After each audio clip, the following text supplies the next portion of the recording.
Hi everyone, welcome back to the Inspired Method Marketing and Business Coaching YouTube channel.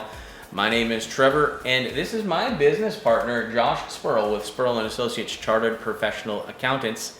Our topic for the day is Vancouver Business Coach. Your schedule will determine the success of your business. That is a great topic because really when it comes to being successful, having that schedule is kind of the glue and cement that holds everything together and will propel you forward, which is what you're going to learn about today. In order to be irreplaceable, one must always be different. And that's a quote from Coco Chanel. Do you know anything about Chanel products? Oh, Chanel products. I wish I didn't know anything about Chanel products, but I do know things about Chanel products. And Louis Vuitton, I saw something recently. Louis Vuitton. All of those. So got to be unique, got to be different in order to be irreplaceable. 97% of self-employed professionals say they would never go back to traditional employment. Now, I would put myself in that category as well. How about yourself? Oh, I think I'm unemployable, Trevor, to be quite honest. I think some people are meant to run companies, and some people are be better off being employees.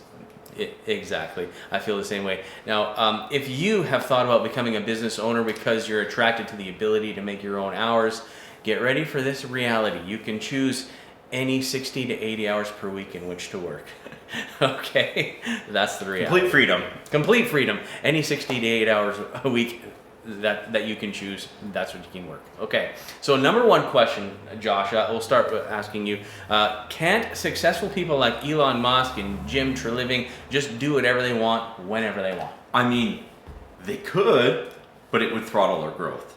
Yeah. So, I mean, the stat is like 75% of a CEO's time is spent in scheduled meetings. Let that sink in for a second. 75% is spent in scheduled meetings.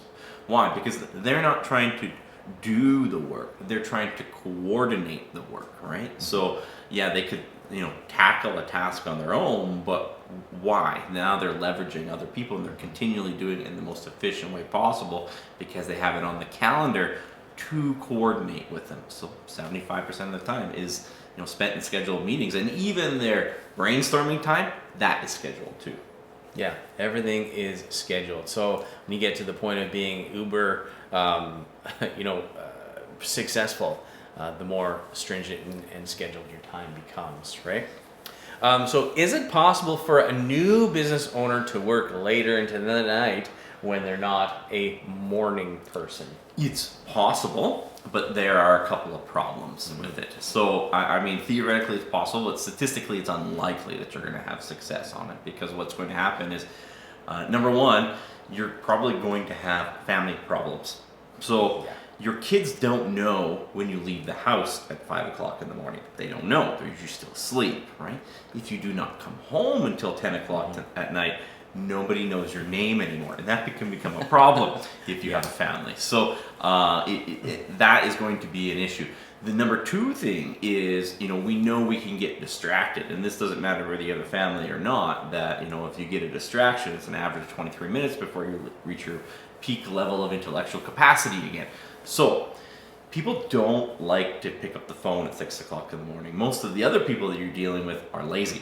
The other suppliers, they're working for the big phone company or something, they're not going to call you and interrupt you during your solitary time at 6 o'clock in the morning.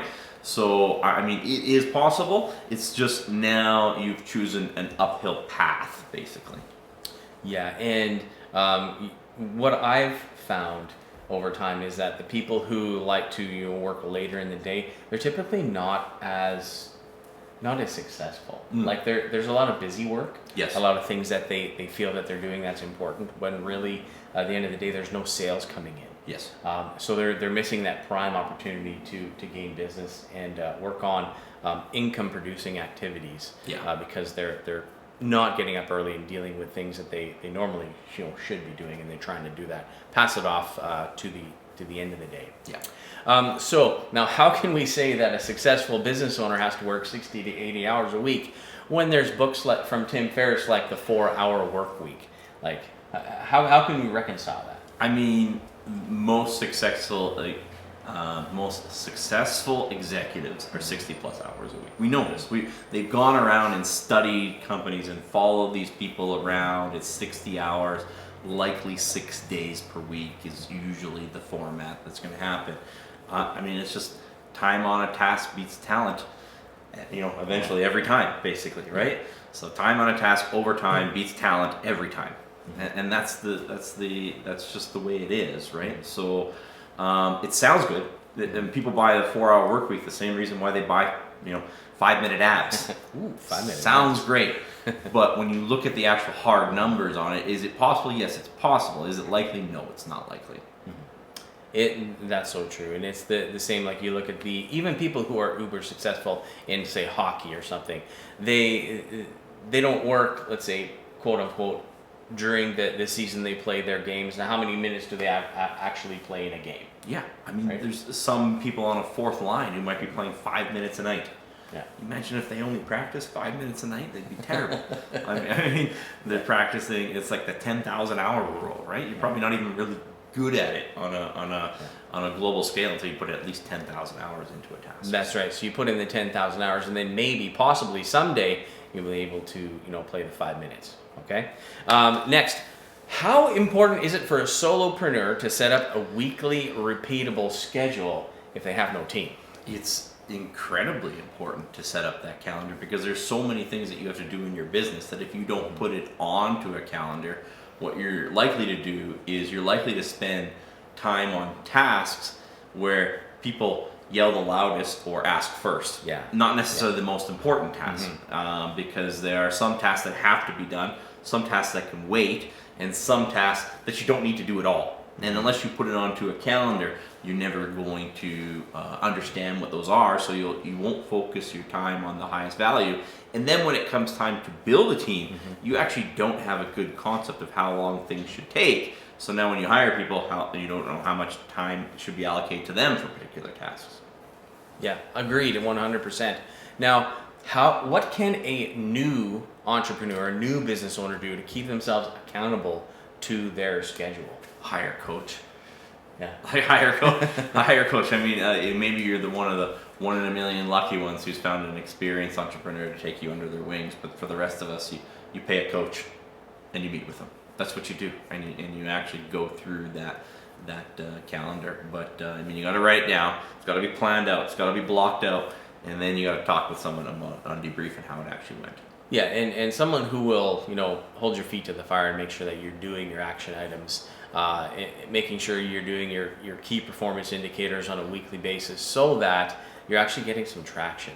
Another thing that could be also helpful is having an accountability partner that is also in business that, you call at 6 a.m. every morning to discuss what your goals are for the day, and then to go over how you did the day prior, so that you have that accountability. Because otherwise, you're just in an echo chamber of your own voice, and there's no one really, keeping you to your tasks so that you can become successful and have more than one person on a team. Yeah. So that's something that you should also do. So tell us, what is the very first step in creating a workable schedule? I'd come to the boot camp. Yeah. Come to the boot camp because we actually put calendars up on the board of entrepreneurs, and that's why I say it's like one of the most telling things if you're going to be successful is if your calendar is set up properly.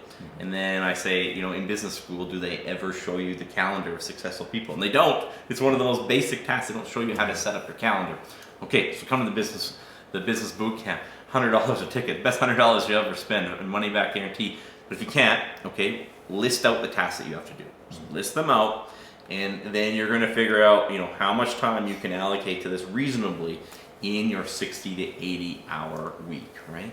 And you might have to cut some things, and some things maybe you can't be a perfectionist with this, right? You might only have 2 hours allocated to this task to do these estimates, right? And maybe you got to do estimates that can be done in that time block. So you got to put it there, and then you got to evaluate it, because you're going to have a version 1, then you're going to have a version 2, then you're going to have a version 3, but you got to list out the tasks, put them on a calendar, see if it works. Once you get to something that you're following, 5 out of the 6 days a week, you got something pretty good. And you also have to think about things that you can take out of your schedule. Like if you're playing too many video games, watching too much TV, staying up too late, there's some things that you need to possibly cut out of your schedule so that you can actually do income generating things while you're growing and growing your team, growing your business. The next thing, are there some tasks that are better suited to morning as opposed to the afternoon? Yeah, statistically, we're gonna be better at complex tasks earlier in the day. So it's not just how much time that you're allocating to things; it's what times belong with which items, right?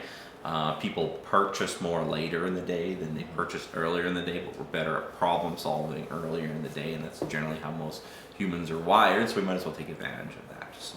Yeah, 100%. Now, how do you deal with emergencies that come up when you don't have a team to help you handle them? I have, some business owners that I coach in the electrical trade, and yeah, that comes up all the time because they have things blocked out, but then you get this call for a quote or a customer who's not happy. How do you deal with those quote unquote emergencies? You block out time. You block out time for the burning fires because they're going to happen, right? And until you can delegate them to someone else, you have to have that burning fire time block in your calendar to actually deal with something like that. Yeah. So you set a time in your day to deal with those emergencies? Yeah. Okay. Now, how does a schedule change as the business grows? Yeah, there's a number of things that'll do. You'll just get better at understanding how much time should be allocated to which task, and which tasks are better suited for morning, and which tasks are better suited for the afternoon and early evening. But then you're also going to start to take tasks off of your calendar and put it onto the calendar of your teams. Yes. And so this is it becomes amazingly scalable if you've actually gone through this exercise, because you know how long it used to take you, and the next person coming into it, you shouldn't expect that they're going to be you version 2.0 from day one. But it gives you a reasonable approximation of where they can get to and how long it should take. Yeah, and because you've already done it, you can have that reasonable expectation going forward with your employees. So that's all we have today about how your schedule will determine the success of your business. Thank you so much for joining us. We'll see you guys on the next video.